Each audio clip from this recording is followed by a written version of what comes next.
Operation లేకుండా మోకాళ్లు మరియు నడుము నొప్పులకు అత్యాధునిక చికిత్స డాక్టర్ భావన హర్వాణి గారి ఆధ్వర్యంలో ఆర్ఎఫ్ఏ మరియు ప్లాస్మా పద్ధతిలో చిన్న ఇంజెక్షన్ తో పరిష్కారం. Hospitals road number 12 Banjara hills. Telangana చరిత్ర సంస్కృతిపై కాంగ్రెస్ సర్కారు చేస్తున్న దాడిపై ఫైర్ అయ్యారు BRS working president KTR. Warangal జిల్లాలో 800 ఏళ్ల క్రితం కాకతీయులు నిర్మించిన శివాలయాన్ని కూల్చివేయడంపై తీవ్రంగా మండిపడ్డారు. రాష్ట్రంలో తెలంగాణ అస్తిత్వంపై ఏమాత్రం అవగాహన లేని మూర్ఖుల పాలన కొనసాగుతుందని ఎద్దేవా చేశారు. వేల ఇండ్లను కర్కశంగా కూల్చి లక్షల చెట్లను నిర్దాక్షిణ్యంగా నరికిన రేవంత్ ప్రభుత్వం ఇప్పుడు చారిత్రక సంపదను కూడా వదలడం లేదని ఆగ్రహం వ్యక్తం చేశారు. తక్షణమే రాష్ట్ర ప్రభుత్వం ఈ విధ్వంసాన్ని ఆపాలని, కూల్చివేసిన శివాలయాన్ని యథాతథంగా పునర్నిర్మించాలని ఎక్స్ వేదికగా డిమాండ్ చేశారు కేటీఆర్.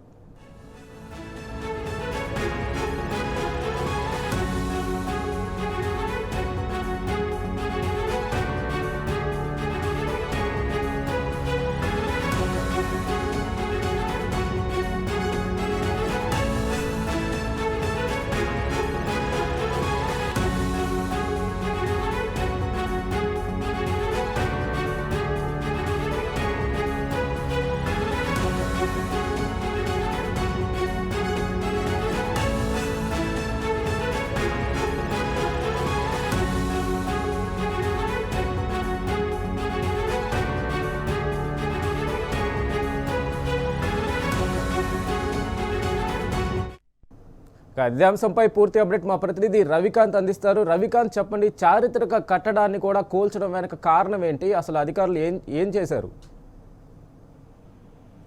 పూర్తిగా కాకతీయుల సామ్రాజ్యానికి ఓరుగల్లు నిలవుగా ఉంటుంది. పూర్తిగా ఈ క్రమంలోనే ఇక్కడ ఉన్నటువంటి వరంగల్లోని నర్సంపేట నియోజకవర్గ పరిధిలో ఉండేటువంటి ప్రాంతంలో ఏదైతే మనం చూస్తున్నటువంటి పురాతన శివాలయం ఏదైతే ఉందో ఈ శివాలయానికి సంబంధించి కాంగ్రెస్ ప్రభుత్వం ఏదైతే ఇంటగ్రేటెడ్ స్కూల్ నిర్మించడంలో భాగంగా కూల్చినట్లుగా మనకు స్పష్టంగా తెలుస్తా ఉంది. ఈ అంశం పట్ల బీఆర్ఎస్ వర్కింగ్ ప్రెసిడెంట్ కేటీఆర్ గారు కూడా స్పందించినటువంటి పరిస్థితి. తెలంగాణ చరిత్ర, సంస్కృతి, అస్తిత్వం మీద ఏమాత్రం అవగాహన లేని మూర్ఖుల పాలన రాష్ట్రంలో కొనసాగుతున్నటువంటి అంశాన్ని ఆయన చెప్పినటువంటి పరిస్థితి మనకు కనిపిస్తా ఉంది. ఖానాపూర్ మండలం అశోక్ నగర్ సమీపంలో 800 ఏళ్ల క్రితం కాకతీయులు నిర్మించినటువంటి పురాతన శివాలయాన్ని కాంగ్రెస్ సర్కారు ధ్వంసం చేసి కుప్పకూల్చడం పట్ల ఆయన ఆగ్రహం వ్యక్తం చేసినటువంటి పరిస్థితి, దారుణం అన్నటువంటి అభిప్రాయాన్ని ఆయన వ్యక్తం చేసినటువంటి పరిస్థితి ఎక్స్ వేదికగా పోస్ట్ చేసినటువంటి పరిస్థితి మనకు కనిపిస్తా ఉంది.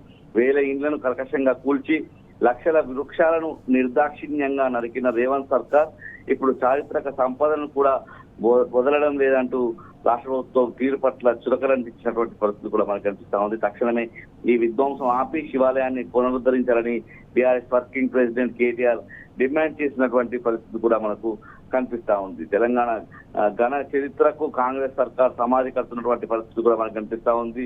మట్టి కోటలో ఉన్నటువంటి శివాలయం నేలమట్టం చేశారు. పూర్తి స్థాయిలో ఏదైతే ఇంటగ్రేటెడ్ స్కూల్ నిర్మాణం కోసం రేవంత్ సర్కార్ ఈ విధమైనటువంటి ఇష్టారాజ్యమైనటువంటి చర్యలకు పాల్పడుతున్నటువంటి విషయాన్ని మనకైతే స్పష్టంగా అర్థమవుతోంది.